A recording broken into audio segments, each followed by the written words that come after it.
me what's making noise this week.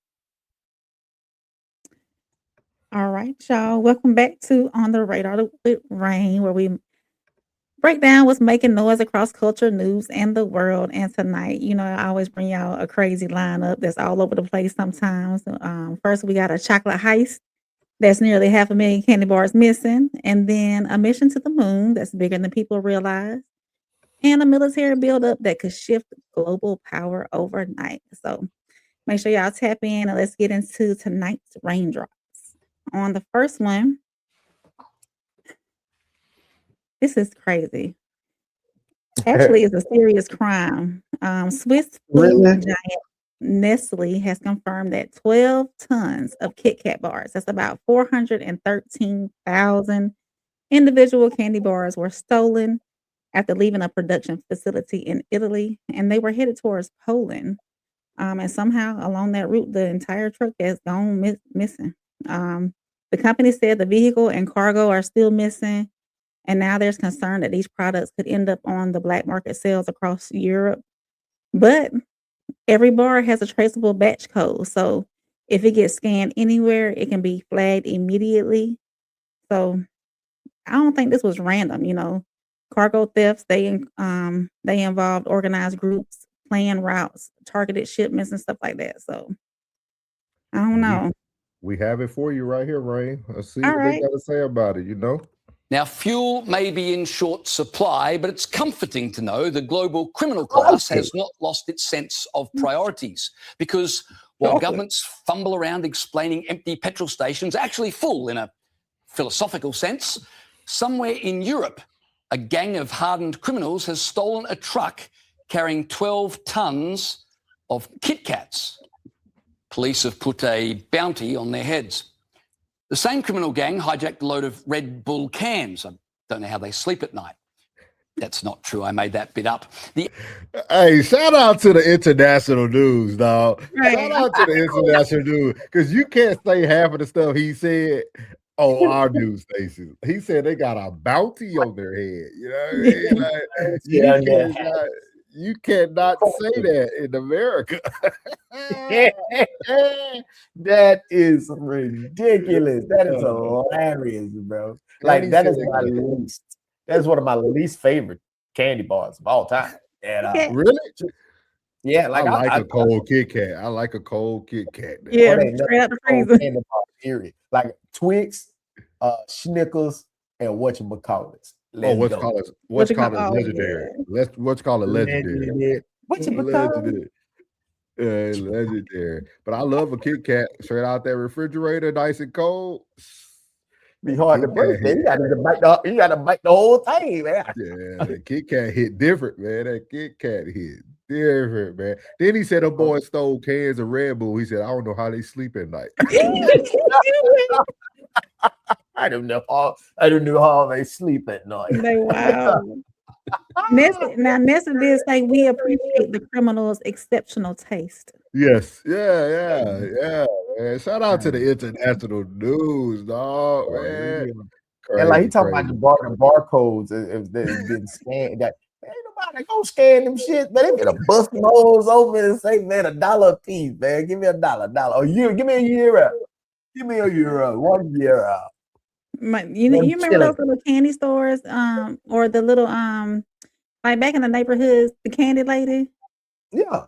They used to sell Oreo cookies like 2 for 50 cents, and the freeze cups and stuff like that. Maybe somebody like that will get them. So where you from? They call them freeze cups.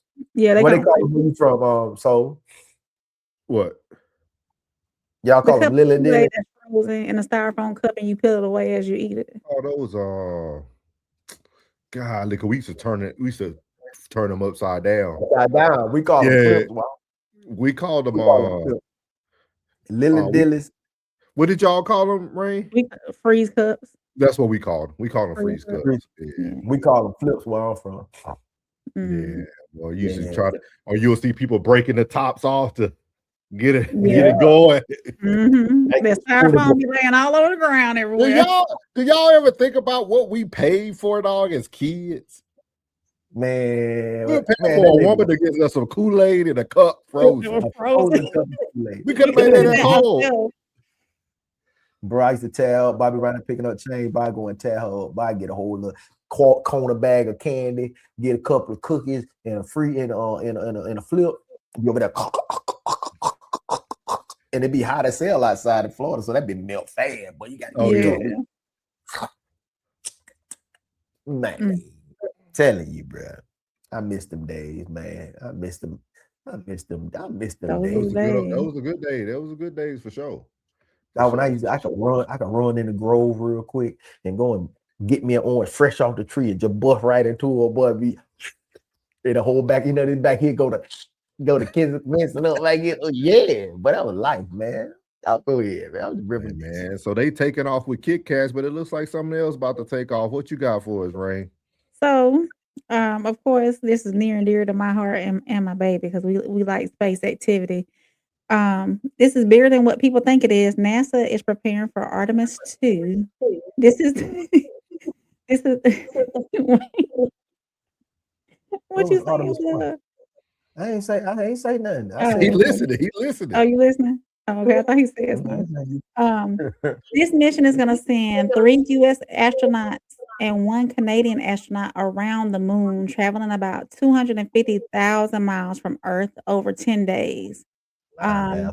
It's not about just exploration anymore. It's the NASA administrator Jared Isaacman. He made it clear that space is the ultimate high ground.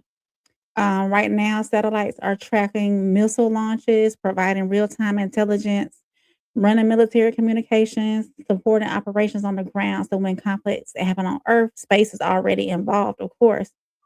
So now the U.S. is building satellite constellations, not one big satellite, but hundreds, eventually thousands, similar to the programs from SpaceX, which makes systems, of course, run faster, stronger, and harder to take it down. But Artemis II, yes, it's about the moon, but it's also about who controls space and who controls the future as well. So we got they talking about maybe landing on the moon in 2028. Oh, okay. Yeah. Well, so we got the team right here, man. We got a little color on the team, man. Let's see what they're gonna say. Looks like the lady probably be the head of the team, like she's gonna speak. Let's see what they got to say for this quick 43 seconds. Tell them live. How do we feel as the people that can call the moon the destination, a destination, not just something we're looking at? And it is our strong hope that this mission is the start of an era where every person on Earth can look at the moon and think of it as also a destination. Just to remind everyone, this is a test flight. This is the first time we're going to try this. This is the first time we're loading humans on board. And I will tell you, the 4 of us, we are ready to go. The team is ready to go and the vehicle is ready to go. But not for 1 second do we have an expectation that we are going. We will go when this vehicle tells us it's ready and when the team is ready to go. So we might go out to the pad and we might have to try again a few more times. And we are 100% ready for that. Gotta make sure we make these Negroes believe it too. So we got to put now. Right now, it is go for launch. You're looking live at Launch Pad 39B, where in just a few days, NASA's Artemis II crew will lift off to begin their journey. And that thing don't even look safe. We drove right past that launch pad when we went out to visit the Kennedy Space Center. They're supposed to launch it April 1st, which is Wednesday at about 2200, I believe, 2234, something like that. So 10 at night. Yeah, at night. April Fools. Yep, that's what we think. It's been scrubbed a couple of times because of different things that's going on with it, but right now it says go for launch. So have y'all been paying attention to like the chemicals that have been stuck in the sky lately? I don't know if y'all noticed, with a lot of aircraft, like usually you get like the I guess it'll be afterburn or whatever, but now like it's starting to even hold even further. They're saying that it's like allegedly there's a lot of stuff going on in the sky, in the clouds, that are actually supposed to be like not good for society. That's allegedly. When me and my family were driving home from the grocery store yesterday, Mama said, "What is that coming down from the cloud?" Yeah, they say it's like I have never seen the sky like this before. She said those exact words. They said it's like a chemical, man. Coach JB and them been talking about it. He actually has a weatherman Shout out to Coach JB. They have a weatherman named John something or Joe something. And he's a weatherman, been a weatherman for 30 years. And he's saying that it's not true, but Coach JB brother is a pilot in the Air Force, and he's saying other things. They say there's some chemicals in the clouds right now as we speak, dog, being dropped. This is some. Well, what they try? Why they keep trying to kill us? Why they keep trying to kill us? If we die, they die too. And we got to look at too. Earth is a living and breathing thing. You know what I'm saying? We are feeding all these chemicals into it, and it's not good. It's not good at all. And speaking of Earth, coming back down to Earth, raindrop number 3, we got 50,000 troops over in position in the Middle East. To do what? Still what? That's about 10,000 more than usual. And as POTUS weighs in on his next move for the conflict involving Iran, they just sent 2,500 more Marines, 2,500 more sailors from the USS Tripoli, and also 2,000 troops from the 82nd Airborne. Right now, they don't know their mission. It's not fully disclosed, but all this connects to, of course, the Strait of Hormuz, where about 20% of the world's oil passes through. And so right now that flow is being disrupted. So, wow. Yeah. Let's see what they got to say about this. They said it's more, like you said, Rain is on it today. More than 50,000 troops are in the Middle East. Let's see what they got to say about this. Overnight, a wave of new attacks in the Middle East as U.S. Central Command reveals more than 50,000 U.S. troops are now in the region, up from 35,000 previously reported. And now we're seeing the faces of some of the first American casualties of this war in Iran. Captain Cody Cork, Sergeant First Class Nicola Moore, Sergeant First Class Noah Tegens, and Sergeant Declan Cody, all from an Army Reserve unit in Des Moines, Iowa. They were among 6 Americans killed after an Iranian drone hit a tactical operations center in Kuwait. The U.S. commander in the Middle East now sharing in-depth details about the ongoing U.S. operations. Many of you may remember the shock and awe strikes of 2003. The first 24 hours of this operation were nearly double the scale. We've already struck nearly 2,000 targets with more than 2,000 munitions. Iran now escalating attacks on American interests in the region. An Iranian drone slamming into the U.S. consulate in Dubai. The U.S. embassy in Jordan also targeted. An Iranian missile hitting the largest U.S. base in the Middle East in Qatar. No injuries reported. Now questions are being raised about the amount of artillery on both sides of the conflict. Military officials say it takes 2 or 3 interceptors to shoot down one ballistic missile.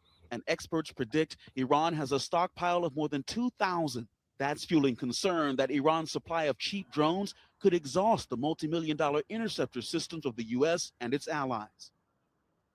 Multiple reports, including from the Wall Street Journal, say the Trump administration is now considering whether to support groups inside Iran who are willing to take up arms and topple the regime. Those groups could potentially include the Iranian Kurds. Marcus Moore, ABC News, Doha. So I want to show y'all something. Let me show y'all something. So this sees it all. Oh, this is very important. I'm going to show you something. Y'all see it too. I'm gonna go right here, man. First of all, man, rest in peace, man, to these people. Definitely. But I'm gonna give y'all, for those who are watching this or will be watching it on replay, this is what, stop sending people that are in guard and reserve to battle locations, dog. Y'all know how often they train? 1 week in a month. 1 week, like 2 weeks a year. That's the slogan. 1 week in a month, 2 weeks a year. So I remember when I was active and we were in the we got right into Iraqi freedom, and they sent all those army guys over there, and they were stuck over there for like 2 to 3 years. But if y'all get a chance, go check it out. It's on YouTube and on the History Channel. There's a documentary from the Little Rock, Arkansas Reserve Army Unit. And these people showed you, because y'all know the reserve, they take their own tanks and stuff over there too. Like that's all their equipment, everything. So they were showing like the equipment that they were like never worked on for years, and like all this stuff was so bad. And then you got all these, no offense, but you got all these out of shape people that's collecting a check from the military. They not working out. They real dads and moms. You know what I mean? Look at these faces, man. Not to be rude, but look at them. None of them look like they ready for war. Now one of them, little buddy on the end. What's his name? Declan. Yeah, what kind of Declan Cody? Who named you, buddy? That captain just got done teaching a college professor class before he went over there. Man, like, that man was in his room playing Fortnite.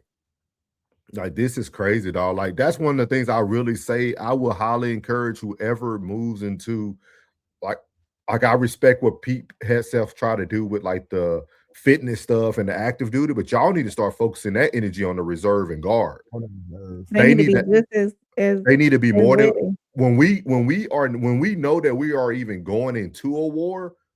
We need to have you full-time active duty as a guard or reserve person. You need to be able to pass your PT test. You should meet all the standards that an active duty member has to meet before they deploy. Like, we got to stop sending these people. It starts with money. Start with more money so they can have a quality of life of which they can afford to go to a gym to actually work out. Yeah. Like, they need to stop being funded, because what is it? It's a guard that's reserved. That guard is the one funded by the state, right? Guard. And then you got the reserve, of course. But like, they need to, man, again, man, prayers to the family. No jokes here, for real. Sorry that y'all loved ones had to go out there knowing that they're not ready. That 20-year-old man already a sergeant in the Army because they just promote people in reserve and guard. I was active duty for 20 years. Reserve and guardsmen, just they get ranked by the seats that are available. Like, we have to stop this, guys, if we're trying to be a powerful force. Either we need to, when we know that we're in the moments to become the war, we need to have guard and reserve people ready to fight and in shape. And like Plug said, they need to get money from the right sources so that they can get everything they need, man. Because those 4 people did not go over there expecting not to come back home and see their family, dog. Yeah, and the Sergeant First Class Amore, she was a mother and a wife. I think she had 2 or 3 kids. Her husband spoke about her highly. So she probably was close to retirement for sure. Most likely, 39. She went in at 18, 19. She was close. Yeah, especially because you got to think about it. She's 1 year off of me, so that means she was there for Iraqi freedom. She was there for every war. Like, so like, she's been there. So like, if she's been activated every time. Yeah, man. Shout out to those families, man. That hurts my heart, dog, really, to see stuff like that. Because I always think of that when we start sending these people over here to these sites, to these wars and front line. Y'all know these people ain't ready, man. Let them protect their cities, man. That's crazy, dog. That's crazy, man. And that's tonight's raindrops. So from a massive chocolate heist to a mission redefining space power and a military buildup that could shift everything. The world is moving fast, of course. I'm your girl, Rain, and this is On the Radar with Rain. You're locked into On the Radar with Rain.